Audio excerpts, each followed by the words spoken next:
Everyone, this is Monica दादीज। आप सब कैसे हैं? आई होप आप सब अच्छे होंगे। इस वीडियो में मैं रीजनिंग प्री और मेंस दोनों कवर करने वाली हूँ। अभी एसबीआई कलर का फॉर्म फिल हो गए हैं, शायद 10 दिसंबर लास्ट डेट है ना। तो एसबीआई कलर की स्ट्रेटजी के बारे में जो ऑल सब्जेक्ट है उसका मैंने पहले वीडियो डाल दिया था, एसबीआई कलर स्ट्रेटजी नाम से है, वो आप देख सकते हैं ऑल सब्जेक्ट के लिए। इसमें मैं रीजनिंग प्री और मेंस कैसे कवर करना है वो कवर करूँगी। ठीक है, मैंने जैसे मतलब पहले प्रीलियम्स की बात करते हैं। और फर्स्ट मैं बता दूं, प्री और मेंस दोनों को साथ में लेके चलना पड़ेगा, क्योंकि आपको पता है प्री का रिजल्ट आने के बाद में मेंस के लिए इतना सफिशिएंट टाइम नहीं होता कि हम अपने हर सब्जेक्ट को अच्छे से टाइम दे पाएँ, क्योंकि उसके बाद अपना सारा फोकस ज़्यादातर करंट अफेयर्स, बैंकिंग अवेयरनेस की तरफ चला जाता है कि वो ज़्यादा से ज़्यादा टाइम उनको रिवाइज कर सके, उनको लर्न कर सके, है ना। वो बात अलग है कि एग्ज़ाम में अभी जो करंट अफेयर्स आ रहे हैं वो पता नहीं कहाँ से आ रहे हैं। फिर भी अपन को करना तो पड़ता है ना।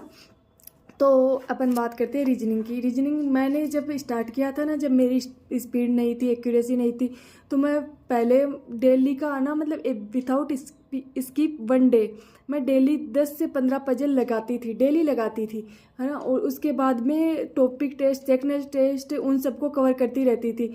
और ये मेरा डेली का रूटीन था कि और कुछ भी स्किप हो जाए बट पजल स्किप नहीं होना चाहिए, क्योंकि आपको पता है प्री एग्ज़ाम के अंदर 3 से 4 पजल तो ऑफकोर्स आती ही है ना। तो उसमें स्पीड चाहिए प्री में उसको कवर करने के लिए। तो यही सजेस्ट करूँगी कि आप डेली के कम से कम, अगर आपकी स्पीड नहीं बन रही है, कोई भी पीडीएफ डाउनलोड कर लीजिए। अगर आपको पीडीएफ नहीं मिलते हैं तो मैं अपने टेलीग्राम ग्रुप में आप सबके साथ शेयर कर दूँगी, आप कमेंट में बोल देना। तो डेली के है ना 10-15 पजल सोल्व कर लीजिए, या फिर आप प्रैक्टिस मॉक है उस पर काफ़ी फ्री पजल है, मतलब एक क्विज के अंदर 2 पजल आ जाती हैं। और इतनी क्विज है उसमें, मिनी मॉक्स, टॉपिक टेस्ट और सेक्शनल, बहुत सारे मतलब फ्री में जो अवेलेबल है वो टॉपिक टेस्ट और मिनी मॉक्स है। उसमें भी आपको काफ़ी पजल मिल जाएगी। अड्डा की डेली क्विज आती है उसमें भी पजल है।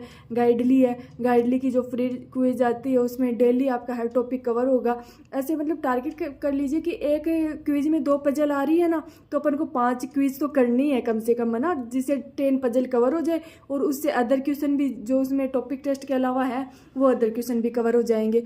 और मतलब मैंने ना हाँ सॉरी, मैंने बताया नहीं मैंने रीजनिंग कहाँ से की थी। मैंने रीजनिंग अंकुश लामा सर से की थी। वो यूट्यूब पे नहीं है अभी बट आ जाएंगे जल्दी। आशीष अरोरा सर आ गए हैं तो ऑफकोर्स अंकुश लामा सर भी जल्दी आ जाएंगे।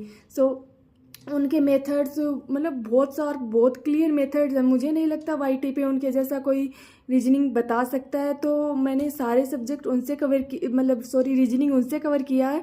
और जो भी उनके मतलब मेंस के भी वीडियो थे ना, पजल वगैरह, मैं उनको देखती थी, तब है ना उनको एक बार पॉज कर देती थी, फिर खुद से सोल्व करती थी। उसमें मेरे को हाफ आवर लग रहा था, 1 आवर लग रहा था, मैं वो टाइम नहीं देखती थी, उसको खुद से सोल्व करके उसके बाद में उनका मेथड देखती थी कि उन्होंने किस तरह से किया है।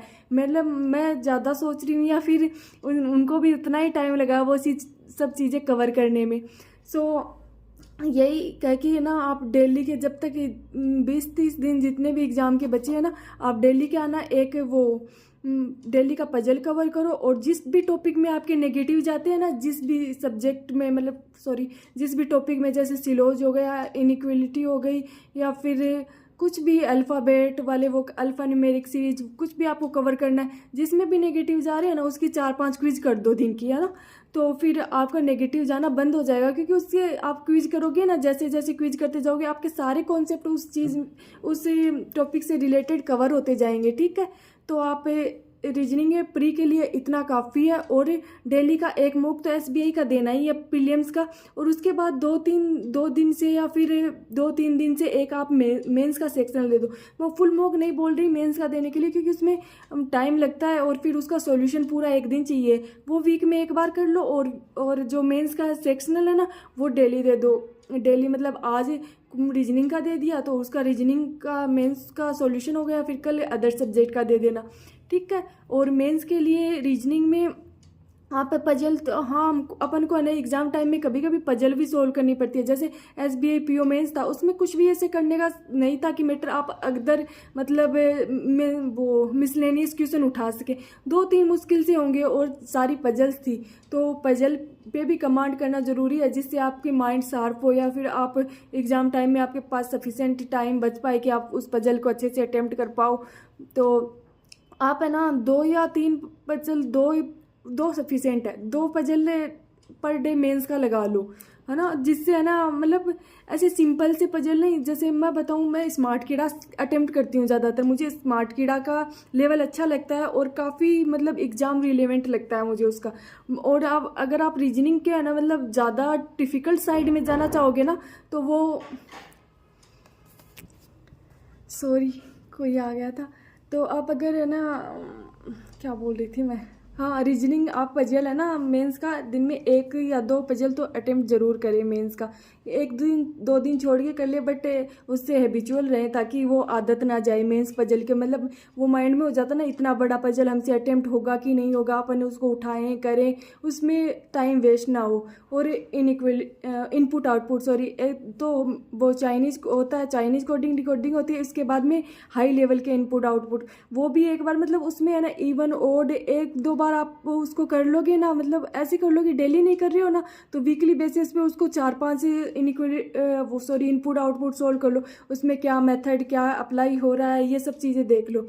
और मैं क्रिटिकल रीजनिंग मैं पिछले 4-5 वीडियो से बोल रही हूँ, क्रिटिकल रीजनिंग इस बार बहुत ज़रूरी हो गया है, क्योंकि जैसे SBI PO मेंस था, IBPS PO मेंस था, वहाँ पे कुछ भी स्कोरिंग नहीं लग रहा था क्रिटिकल रीजनिंग को छोड़ के कि इसमें इस टाइम में अपन इस चीज़ को कवर कर सकते हैं। तो आप मतलब क्रिटिकल रीजनिंग मैंने कोई सफिशिएंट चीज़ फॉलो नहीं की है उसके लिए कि मैं यही टीचर से, या मैं जैसे मैराथन चलती हूँ उनसे देख लेती हूँ, या फिर मैंने जो टॉपिक टेस्ट ही वो खरीद रखे हैं उनसे क्विज वगैरह कर लेती हूँ कि वो उनका सॉल्यूशन रीड करती रहती हूँ बार बार, कैसे वो क्या बताना चाह रहा है वो। ठीक है, तो आप भी ऐसा कर सकते हो, क्रिटिकल रीजनिंग ज़रूरी है, आप उसे ज़रूर कवर करें प्लीज़, है ना। तो इसमें हो गया। और जो छोटी छोटी ट्रिक्स है रीजनिंग के लिए, जैसे आप अपन पजल करते हैं राइट से सेकंड, राइट से थर्ड, लेफ्ट से थर्ड, लेफ्ट से, तो उसके लिए ना मैं साइन यूज करती हूँ, तो ताकि उसमें 1-2 सेकंड भी बच रहा है ना, तो वो मतलब लास्ट में वो अपन को हेल्पफुल साबित होगा। जैसे 35 क्वेश्चन होते हैं 20 मिनट्स में, तब लास्ट में अगर अपने पास 4-5 सेकंड में बचते हैं ना, तो अपन रिलैक्स होके बैठ सकते हैं। अगर वही चीज़ अपने पास नहीं है ना, तो अपन लास्ट में आंसर करते करते हाइपर हो ही जाते हैं, टेंशन स्ट्रेस में आ जाते हैं, फिर वो टिक नहीं हो पाते हैं। सो उसके लिए मैं राइट के लिए प्लस साइन और लेफ्ट के लिए नेगेटिव साइन यूज करती हूँ। शायद आपको भी ये हेल्पफुल साबित हो।